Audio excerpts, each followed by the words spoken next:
চিরগৌরবের মহাকাব্যিক বিজয় দিবস আজ ৫৫ বছরে পদার্পণ করেছে লাল সবুজের বাংলাদেশ। ভোরের আলো ফোঁটার সাথে সাথে ৩১ বার তোপধ্বনিতে শুরু হয় বিজয় দিবসের আনুষ্ঠানিকতা। ভোরেই জাতীয় স্মৃতিসৌধে জাতির সূর্য সন্তান ৭১-এর স্বাধীনতা যুদ্ধে বীর শহীদদের প্রতি শ্রদ্ধা জানান রাষ্ট্রপতি মোহাম্মদ শাহাবুদ্দিন এবং প্রধান উপদেষ্টা ডক্টর মোহাম্মদ ইউনূস। বিজয়ের ৫৫ বছরে দেশ, ৯ মাসের রক্তক্ষয়ী যুদ্ধের পর জন্ম লাল সবুজের বাংলাদেশের। যাদের আত্মত্যাগে এই অর্জন, গভীর শ্রদ্ধায় তাদের স্মরণে পুরো জাতি।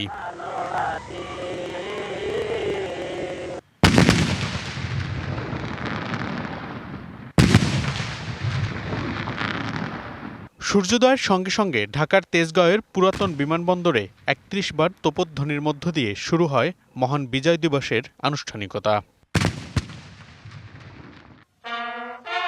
প্রায় একই সময়ে বিউগলের সুরে নীরবতা ভাঙে জাতীয় স্মৃতিসৌধ প্রাঙ্গণের। আলো ফোটার পরপরই জাতির সূর্য সন্তানদের প্রতি শ্রদ্ধা জানাতে জাতীয় স্মৃতিসৌধে এসে পৌঁছান রাষ্ট্রপতি মোহাম্মদ শাহাবুদ্দিন।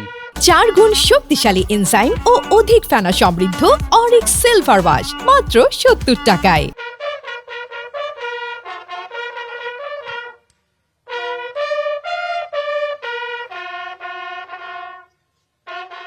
পুষ্পস্তবক অর্পণের মাধ্যমে বীর শহীদদের প্রতি শ্রদ্ধা নিবেদন করেন মোহাম্মদ শাহাবুদ্দিন। কিছুক্ষণ নীরবে দাঁড়িয়ে স্মরণ করেন লাখো শহীদের আত্মত্যাগকে।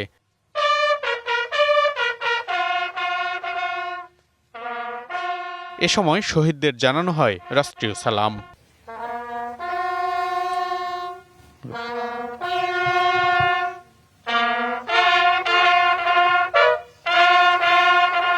এ সময় ৩ বাহিনীর প্রধান, আহত বীর মুক্তিযোদ্ধারা, উপদেষ্টা মণ্ডলীর সদস্য, বিদেশি কূটনৈতিক সহ আমন্ত্রিত অতিথিরা উপস্থিত ছিলেন।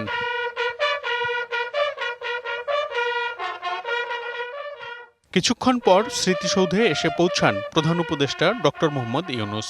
শ্রদ্ধা নিবেদন করেন স্বাধীনতা যুদ্ধে আত্মোৎসর্গকারী বীর শহীদ মুক্তিযোদ্ধাদের প্রতি।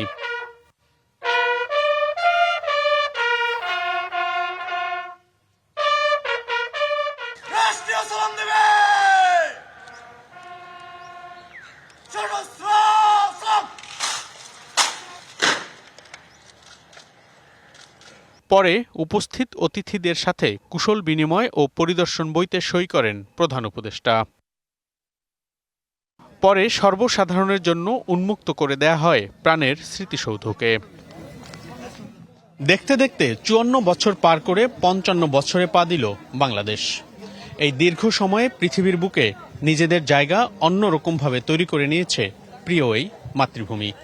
তবে সবাই বলছেন, মুক্তিযোদ্ধাদের যে স্বপ্ন সেটি বাস্তবায়ন হলেই প্রকৃতপক্ষে এগিয়ে যাওয়া হবে বাংলাদেশের। মনিরুল সোহাগ, ডিবিসি নিউজ, সাভার জাতীয় স্মৃতিসৌধ, ঢাকা।